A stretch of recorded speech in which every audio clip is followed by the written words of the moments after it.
Hello friends, welcome to my YouTube channel and welcome to English study 786। তো friends, আজকে আমরা father's হেল্পের উপর আজকে আমার এটা লাস্ট ভিডিও। তো দেখো, ফাদার্স হেল্পে আমাদের গ্রামার এবং রাইটিংয়ের কিছু বাকি ছিল, সেগুলো আজকে আমরা করব। ঠিক আছে, তো তোমরা পেজ নম্বর 10-এ চলে এসো। পেজ নম্বর 10 দেখো, আমরা উপরের গ্রামারগুলো করব। ঠিক আছে, তো দেখো শুরু করছি। দেখো বলেছে, choose the correct alternative to complete the following sentences. সঠিক উত্তরটি নির্বাচন করো বাক্যটা পূরণ করার জন্য, অর্থাৎ সঠিক উত্তর নির্বাচন করে বাক্যগুলো পূরণ করো। তো দেখো, এ বলছে রিনা, এর অপশানে দিয়েছে তিনটো, takes took the bus to school everyday. তো এখানে সঠিক উত্তর কোনটা হবে তিনটা অপশানের মাঝে, সেটা আমাদেরকে নির্বাচন করতে হবে। তো বলছে রিনা প্রতিদিন স্কুলে যায়। তো প্রতিদিন যাচ্ছে, তার মানে এটা হচ্ছে প্রেজেন্ট ইনডিফিনিট টেন্স। কোনোটা আমরা সাধারণত ঘটে বা করি। আমি যেমন বলছি এখানে, রিনা স্কুলে যায় বাসে করে, তো প্রতিনিয়তই যায়, ফলে এটা হচ্ছে প্রেজেন্ট ইনডিফিনিট টেন্স। তো এক্ষেত্রে ভার্বের ফার্স্ট ফর্ম বসবে। তো যেহেতু Rina third person singular number, তাই রিনার ক্ষেত্রে ভার্বের শেষে আমরা দেখি থার্ড পারসন সিঙ্গুলার নাম্বারের ক্ষেত্রে ভার্বের শেষে এস বা ইএস যুক্ত হয়। তো এক্ষেত্রে রিনার শেষে রিনা টেক হবে, কিন্তু টেককে যেহেতু Rina third person singular number, সেক্ষেত্রে এস বা ইএস যুক্ত হবে। তাই Rina takes the bus to school everyday, সঠিক উত্তর হয়ে যাবে টেক্স। এখানে দেখো, Rina takes the bus to school everyday, অর্থাৎ রিনা প্রতিদিন বাসে করে স্কুলে যায় বা স্কুলে যাওয়ার জন্য বাস ধরে। ঠিক আছে, দেখো B, last Monday while we was watching, have been watching, were watching the television the electricity went off. বলছি যে গত সোমবার যখন আমরা টিভি দেখছিলাম, দ্য ইলেকট্রিসিটি ওয়েন্ট অফ, বিদ্যুৎ চলে গিয়েছিল। তো এক্ষেত্রে হবে have been watching. Last Monday while we have been watching television the electricity went off. তো হ্যাভ বিন ওয়াচিং হবে, কারণ এটা হচ্ছে প্রেজেন্ট পারফেক্ট কন্টিনিউয়াস টেন্স, তাই হ্যাভ বিন ওয়াচিং হচ্ছে সঠিক অ্যান্সার। দেখো C, by this time tomorrow they will have left, will have live, will had left. তো এখানে টুমোরো মানে হচ্ছে আগামীকাল, তো এটা ফিউচার টেন্সে আছে, তাই আমাদের এখানে হবে by this time tomorrow they will have left, এটা ফিউচার পারফেক্ট টেন্স, তাই এক্ষেত্রে সঠিক অ্যান্সারটা হয়ে যাচ্ছে will have left. By this time tomorrow they will have left, সঠিক উত্তর উইল হ্যাভ লেফট। এবার থেকে 11 নম্বর কোয়েশ্চেনে, fill in the blanks with appropriate articles and prepositions. উপযুক্ত আর্টিকেল আর প্রিপোজিশন দিয়ে শূন্যস্থান পূরণ করো। তো যখন আমরা গ্রামার করব, তখন আমরা আর্টিকেল প্রিপোজিশন ভালোভাবে বুঝব। তো আজকে যেহেতু আমি টেক্সট বুকের কোয়েশ্চেনগুলো সলভ করছি, তো সেক্ষেত্রে দেখো সঠিক অ্যান্সার যেগুলো হবে সেগুলো দেখে নাও। পরবর্তীতে আমি যখন গ্রামারের উপর ক্লাস আনবো, তখন আমি ঠিকঠাক ভালোভাবে সেগুলো বুঝিয়ে দেবো। তোমাদের আর্টিকেল প্রিপোজিশন আরও পার্টস অফ স্পিচ যে আছে সব কিছু আমি বুঝিয়ে দেবো। তো দেখো, Arifa the younger the two girls, অর্থাৎ দুটো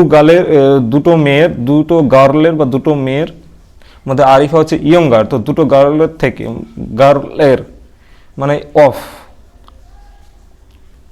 the Arifa the younger of the two girls, এখানে অফ হবে,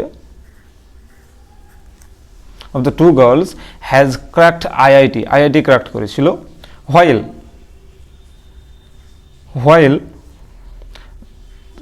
ওল্ডার ওয়ান ইজ, তার মানে এখানে আর্টিকেল দা বসবে। When the older one is engineer আগে অ্যান বসবে। এখানে এ কেন বসলো না? কারণ ভাওয়েল সাউন্ডের আগে আমরা জানি যে অ্যান বসে, তাই এখানে এ বসলো না। তো দেখো, while the older one is an engineer, এখানে বসবে ইন মাল্টিন্যাশনাল কোম্পানি। তো প্রথম থেকে দেখে নাও, Arifa the younger of the two girls has cracked IIT while the older one is an engineer in multinational company. তো দেখো পরবর্তীতে আমাদের রাইটিং পার্ট আছে, তো প্রথম থেকে বুঝতে পারলে কিনা আরেকবার ঝটপট দেখে নাও। 10-এর এ যেটা সেটাতে বলছি যে রিনা, সঠিক অ্যান্সার হচ্ছে Rina takes the bus to school everyday. B হচ্ছে last Monday while we have been watching the television the electricity went off. C হচ্ছে by this time tomorrow they will have left. 11 যেগুলো করলাম এটা হচ্ছে Arifa the younger of the two girls has cracked IIT while the older one is an engineer in a multinational company. পরবর্তীতে আমরা writing part দেখে নেব। এখানে একটা লেটার দেওয়া আছে, লেটার টু এডিটর অর্থাৎ পত্রিকার সম্পাদককে চিঠি। তো বলেছি যে এটা ভালোভাবে কেয়ারফুলি পড়ো। আমরা দেখতে পাচ্ছি এদিকে কিছু অ্যাড্রেস দেওয়া আছে আর কাউকে সম্বোধন করে লেখা আছে।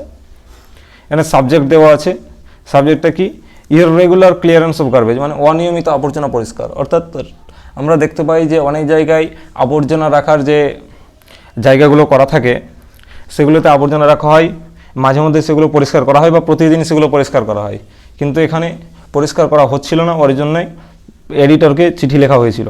তো ইররেগুলার ক্লিয়ারেন্স অফ গার্বেজ মানে হচ্ছে অনিয়মিত আবর্জনা পরিষ্কার। তো এখানে লেখা আছে, দেখানো হয়েছে যে কীভাবে লিখতে হবে। পরের পেজে আমরা দেখব কিছু রুলস আছে এডিটরকে লেটার লেখার। তো দেখো রুলসগুলো হচ্ছে, 1 নম্বর রুলস বলছে to whom you are addressing the letter, অর্থাৎ তুমি যাকে চিঠিটা লিখছো, name, designation and address of the addressees, অর্থাৎ যাকে তুমি চিঠি লিখছো তার নাম, তার পদ এবং তার অ্যাড্রেস দিতে হবে প্রথমে। Subject of the letter in brief, সংক্ষেপে চিঠির বিষয়বস্তু দিতে হবে, সাবজেক্ট দিতে হবে।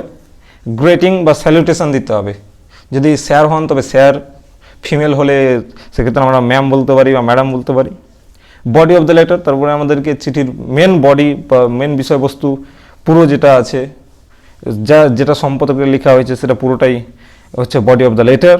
তারপরে হচ্ছে সাবস্ক্রিপশন, মানে ইয়ার্স ফেথফুলি বা ইয়ার্স অবডিয়েন্টলি যেগুলো বলা হয়। তারপরে সিগনেচার করতে হবে, যিনি লিখছেন সিগনেচার। তারপর রাইটার্স অ্যাড্রেস, এটা না দিলেও চলবে, আর পরে ডেট দিতে হবে। তো দেখো আমাদেরকে একটা এক্সারসাইজে লেটার লিখতে দিয়েছে। এটা হচ্ছে write a letter to the editor of a news paper, অর্থাৎ একটি পত্রিকার সম্পাদককে একটি চিঠি লেখো উইদিন 100 ওয়ার্ডস, 100টি শব্দের মধ্যে, about the problems faced by commuters due to reckless driving of public vehicles. মানে হচ্ছে যাত্রীদের প্রবলেম সম্পর্কে বা যাত্রীদের সমস্যা সম্পর্কে।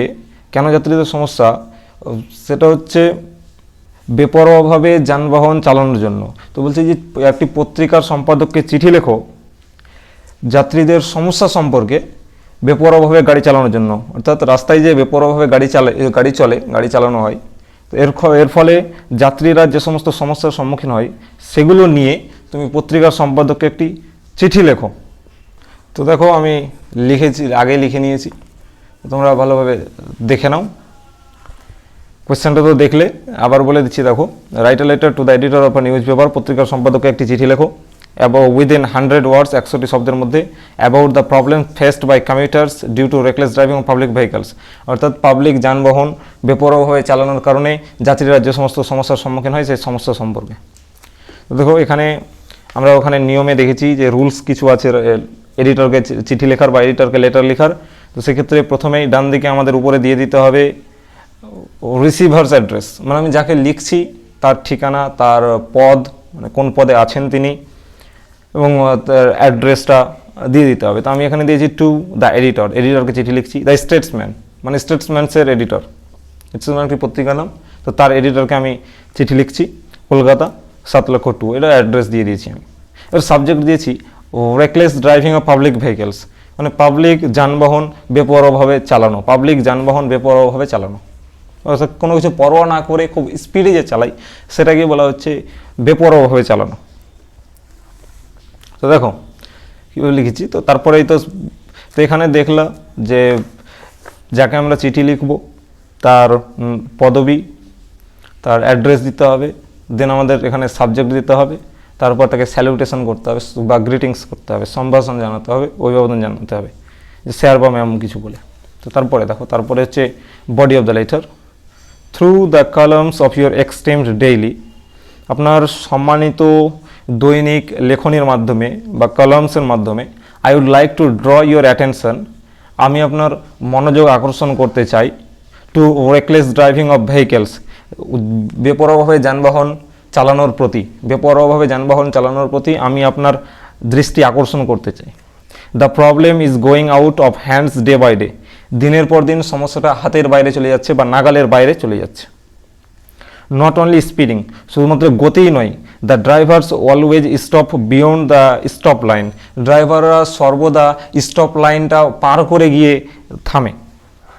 Even when the signal turn yellow, যদিও যখন সিগন্যালটা হলুদ হয়ে যায়, they do not slow down, তখনও তারা তাদের গাড়ির স্পিড কমায় না। অ্যাজ আ রেজাল্ট, দেখো, even when the signal turn yellow, যখন সিগন্যাল হলুদ হয়, দে ডু নট, যদিও যখন সিগন্যাল হলুদ হয় they do not slow down, তবুও তারা তাদের গাড়ির স্পিড কমায় না। অ্যাজ আ রেজাল্ট মানে হচ্ছে ফলস্বরূপ, অ্যাজ আ রেজাল্ট ফলস্বরূপ, crossing the roads becomes very difficult, অর্থাৎ রাস্তা পারাপার করাটা খুব কষ্টকর হয়ে যায় বা খুব মুশকিলের কাজ হয়ে যায় বা জটিল হয়ে যায় রাস্তা পারাপার করা। With more than one death and 4 injuries every minute, প্রতি মিনিটে একাধিক লোক মারা যাচ্ছে এবং অনেকেই আহত হচ্ছে।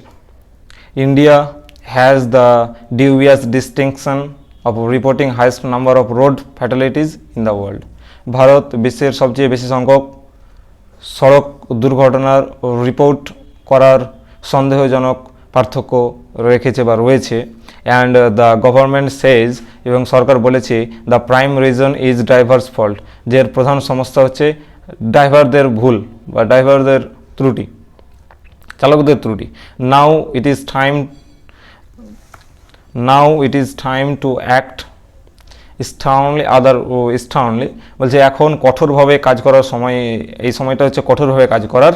আদারওয়াইজ, অন্যথায় in near future there will remain a few to commute, ও অন্যথায় ওদের ভবিষ্যতে খুব কম সংখ্যক লোকই যাতায়াত করার জন্য বেঁচে থাকবে।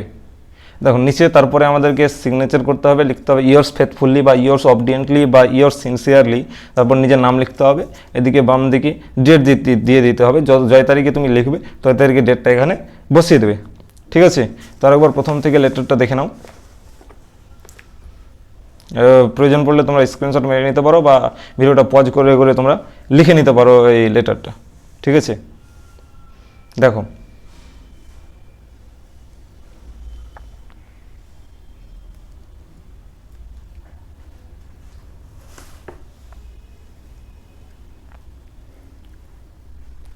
ঠিক আছে, তো আজকে এত পর্যন্ত। নেক্সট ডে আমরা পরবর্তী যে আমাদের কবিতা আছে সিলেবাসে ফেবল, সেটা নিয়ে আলোচনা করব।